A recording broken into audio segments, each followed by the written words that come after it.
जय गुरुदेव।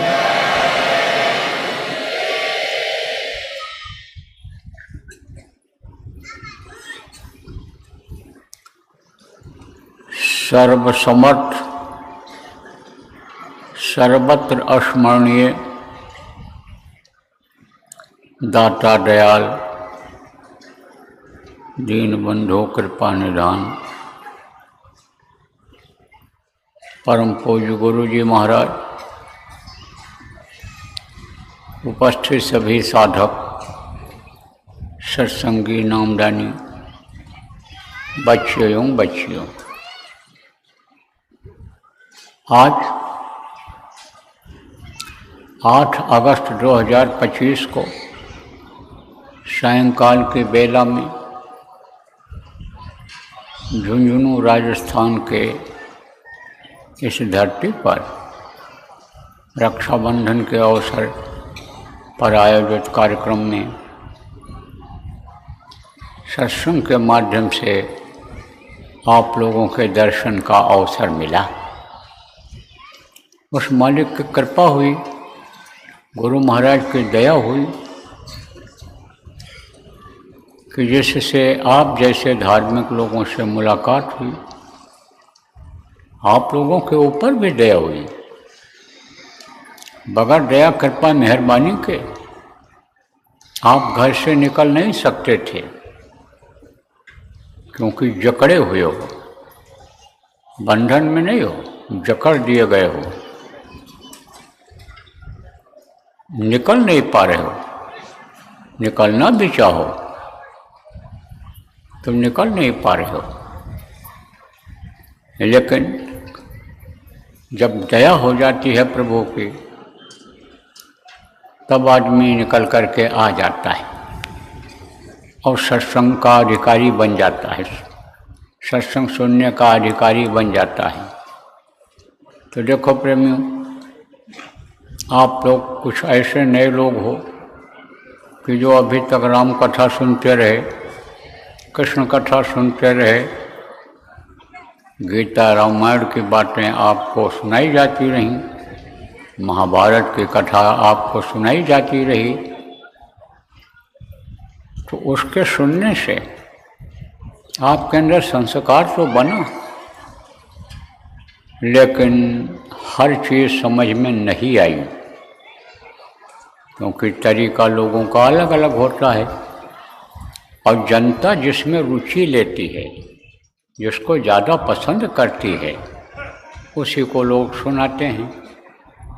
तो वो चीज़ें सुनते सुनते तो रट गई हैं, लेकिन जो खान पान सही होना चाहिए, चाल चलन सही होना चाहिए, विचार भावनाएं जो सही होनी चाहिए, जो सत्य रूपी धर्म होना चाहिए, अहिंसा परोपकार रूपी सेवा रूपी धर्म होना चाहिए, वो नहीं आ पाया। क्यों? क्योंकि सत्संग नहीं मिला। इसलिए कर्म इस शरीर से जानते हुए भी कि यह खराब कर्म है, बुरा कर्म है, आदतों में आ गया, वो वही कर्म आदत में आ गया और कर्म इकट्ठा हो गए, तो वो नहीं निकलने दे रहे, वो नहीं आपको इधर आने दे रहे हैं। लेकिन जब सत्संग मिलता है तब मैलाई कटती है। सत्संग जल जब कोई पावे, मैलाई सब कट जावे, तब वो मैल कटती है, कर्म धुलते हैं, तब ज्ञान होता है, विवेक होता है। आपको जो नए लोग आए हो, किसी न किसी ने बताया होगा, 2-4 मिनट का सत्संग सुनाया होगा, आपके संस्कार जग गए, चाहे इस जन्म के रहे हों, चाहे पहले के जन्म के रहे हों, और आप पहुंच गए। आज आपको अनमोल चीज़ मिलेगी जो रुपया पैसा से खरीदी नहीं जा सकती, राजपाट देने से नहीं खरीदी जा सकती, जिसको पहले के जन्म में अनेक गुरु भक्ति कराते थे, गुरु लोग, समर्थ गुरु जो होते थे, गुरु भक्ति कराते थे, दूसरे जन्म में नाम देते थे। लेकिन आज आपको नाम पहली बार जो आप आए हो उनको भी दे दिया जाएगा। तो देखो फिर सत्संग किसको कहते हैं, सो भी जान लो। और सतलोक सत्पुरुष का जहाँ कीर्तन हो यानी उनकी महिमा का वर्णन जहाँ होता हो, गरिमा का वर्णन होता हो, वो वास्तव में है सत्संग। वो वास्तव में सत्संग है जहाँ उस सत्पुरुष जो सबका मालिक है, सबका सृजनहार है, उसके पास पहुँचने का रास्ता बताया जाए, वो होता है सत्संग।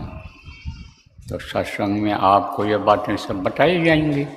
और पीछे जो सत्संग जो निकल गए बहुत सारी बातें बता दी गई हैं, लेकिन नए लोग आप ज़्यादा नहीं समझोगे तो आपको मोटी मोटी बात बताऊंगा। मोटी मोटी बात क्या है प्रेमियों कि देखो, यह है मनुष्य शरीर। मनुष्य शरीर है, ये 84 लाख योनियों में सबसे उत्तम और श्रेष्ठ है। अब कहोगे भाई 84 लाख योनियाँ कौन कौन सी हैं? देखो, आपको सुबह और कल शाम के सत्संग 3-4 टाइम में जो सत्संग चला है उसमें बताया गया है कि सृष्टि की रचना कैसे हुई, कैसे ये लोक बने, कैसे ये देवी देवता बने, और इन देवी और देवताओं ने क्या क्या चीज़ें बनाई। मोटी मोटी बातें मैंने आपको बताई हैं। तो इन्होंने ही बनाया है क्या, 84 लाख योनियाँ बनाई हैं। अंडज, पिंडज, उखमज और स्थावर, ये 4 खान हैं और 84 लाख योनियाँ हैं। तो अंडज, पिंडज, उखमज किसको कहते हैं?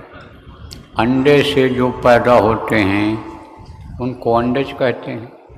जैसे कबूतर, मुर्गी अंडा देती है, कबूतरी अंडा देती है। अंडा देने वाले जो पक्षी होते हैं वो अंडज कहलाते हैं। वो जो बच्चे होते हैं अंडज कहलाते हैं। पहले अंडा बनता है और अंडा फट जाता है जब, तो उसमें से चूजा यानी बच्चा निकलता है। और पिंडज और स्थावर और उखमज, स्थावर किसको कहते हैं? पेड़ और पौधे को।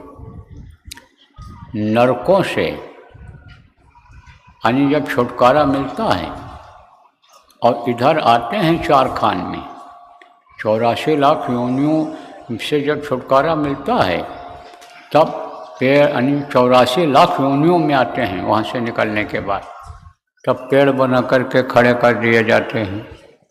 आप इसमें दो कीड़े मकोड़े की योनि में चले जाते हैं। जैसे जिसके कर्म होते हैं उसी हिसाब से उसको भेज दिया जाता है। तो यह है उखमज, यह समझो स्थावर है। स्थावर का मतलब जो एक जगह से दूसरी जगह अपनी इच्छा से आ जा न सके वो स्थावर होता है। तो उस योनि में चले गए। योनि जानते हो आप, यह मनुष्य योनि है। और समझो ये कुत्ता होते हैं, बिल्ली होते हैं, शेर, हाथी, घोड़ा, यह सब योनि है। तो आप ये समझो प्रेमियों कि उखमज उनको कहते हैं जो मनुष्य के पसीने से पैदा होते हैं। जैसे जूं, खटमल, चीलर, पतंगे, गंदे स्थानों पर रहने वाले कीड़े, ये सब उखमज में आते हैं। गंदगी से ही देखो ये पैदा होते हैं। खटमल, जूं, चीलर, ये सब किससे पैदा होते हैं? गंदगी से ही होते हैं। इसीलिए लोग कहते हैं नहाओ भैया, सफाई करो और बिस्तर को भी धूप में डाल दो, साफ सुथरा रखो, ताकि इसमें चारपाई को भी बाहर डाल दो, खटमल ना आ जाए। तो उखमज उनको कहते हैं। और जल के जीव जो जल में रहते हैं, पानी में रहते हैं। तो जो ये 3 देवता हैं और 1 देवी हैं जिनके बारे में आपको बताया था कि आद्या महाशक्ति ब्रह्मा विष्णु महेश की अम्मा हैं। इन्होंने चारों ने मिलकर के इसको बनाया है। शुरू में सबसे पहले आप ये समझो कि 30 लाख स्थावर बनाया था इन्होंने।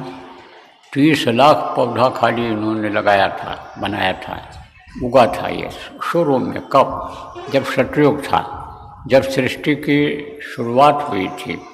और 27 लाख जो है वो यानी समझो कि विष्णु ने बनाया, यानी 27 लाख यानी समझो कि यानी कौन बनाए गए? उखमज बनाए गए, उखमज बनाए गए। और आप ये समझो कि विष्णु ने बनाया और आद्या ने 14 लाख बनाए, जल के जीव 9 लाख बनाए। और समझो कि पिंडज को किसने बनाया? ब्रह्मा ने बनाया। 4 लाख बने थे केवल शुरू में। पिंडज किसको कहते हैं? पिंड से जिनकी उत्पत्ति होती है, पिंड से जो पैदा होते हैं, तो मनुष्य पिंड से ही पैदा होता है। पिंड कब बनता है? माँ के पेट में बनता है। रज और बीज 2 होते हैं, दोनों जब मिलते हैं तब बच्चा होता है, पैदा होता है। तो सबसे पहले मनुष्य के पैदा होने के पहले, मनुष्य बनाने के पहले जल, पृथ्वी, अग्नि, वायु और आकाश, यह 5 तत्व जिसको कहा गया, ये बनाए गए थे। आकाश बनाया गया। अब आकाश में क्या होता है? घर्षण होता है। रगड़ देखो, कभी कभी बादल गरजते हैं ना, ऐसे ही घर्षण होता है। तो घर्षण जब जिसमें होता है, उसमें से देखो आग निकलती है। जनरेटर जो होता है विद्युत कैसे पैदा करता है? वो पवन चक्की जो पहाड़ों पर लगा देते हैं, बड़ी बड़ी पंख वाली, उसमें बिजली पैदा होती है, उससे बल्ब जल जाता है, पंखा चल जाता है, मशीन चल जाती है उससे। तो वो घर्षण से होता है। ऐसे ही यानी घर्षण हुआ, उसमें से वो जो तत्व हैं मिले, किसको मिले? सूर्य और चंद्रमा को मिले।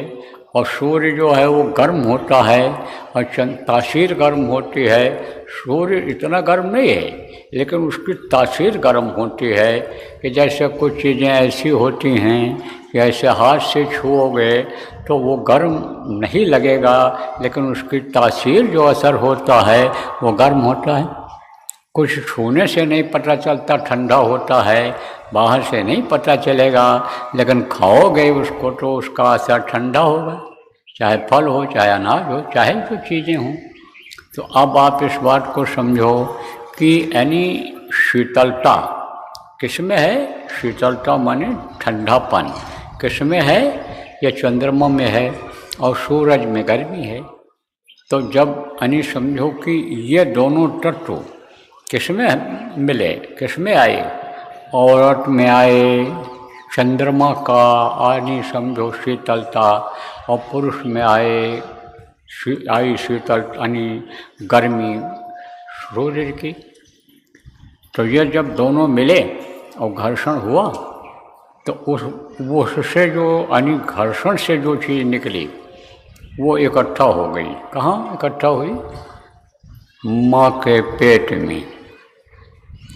वो समझो एक जैसा बर्तन होता है, कहते हो ना बच्चेदानी, तो वो उसी में इकट्ठा हो गया।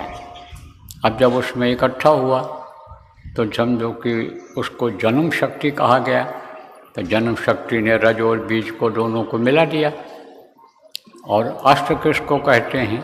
उसके हिस्से अलग हुए कुछ समय के बाद मिल गया। जब मिलने में थोड़ा समय लगता है, 15-20 दिन, महीना लग जाता है, फिर उसके हिस्से अलग हुए। हिस्से जब अलग हुए तो समझो उस हिस्सों को अलग कौन किया? अस्त ने। अस्त माने अलग कर दिया, यानी उसको बांट दिया। जैसे कहते सूर्य अस्त हो गया, अब सूर्य की रोशनी खत्म हो गई, समझे? अस्त हो का मतलब यही होता कि वो चीज़ नहीं रही, जो रोशनी रही और जो गर्मी रही वो खत्म हो गई। सूर्य अस्त हो गया, चंद्रमा अस्त हो गया। तो अस्त का काम क्या है? हिस्से अलग कर देना। परिणामी शक्ति का काम क्या है? कि उसको बढ़ा देना। यह सब इन्हीं तत्वों से बढ़ा। कौन से? जैसे परिणामी शक्ति को जो बढ़ाया वो हवा के जुज से, हवा की ताकत से बढ़ाया। तो ये किसमें मिलता है? माँ के पेट में रहता है। और माँ को कहाँ से मिलता है? हवा से मिलता है। ये पांचों तत्व माँ के पेट में रहते हैं, माँ के पास पहुँचते हैं। कहाँ से पहुँचते हैं? धरती पर जब चलती है तो वो पृथ्वी तत्व आ जाता है, और हवा में जब बाहर बैठती है तो हवा का तत्व आ जाता है, आकाश के नीचे जब रहती है तो वो तत्व आ जाता है, और समझो कि अग्नि के पास पहुँचती है तो अग्नि का तत्व आ जाता है, सूरज की रोशनी में, सूरज की गर्मी में निकलती है तो वो तत्व आ जाता है। तो माँ के पेट में सारे तत्व रहते हैं और वो बच्चे को बढ़ाने में मदद करते हैं, और बच्चे के अंदर वो चीज़ें प्रवेश कर जाती हैं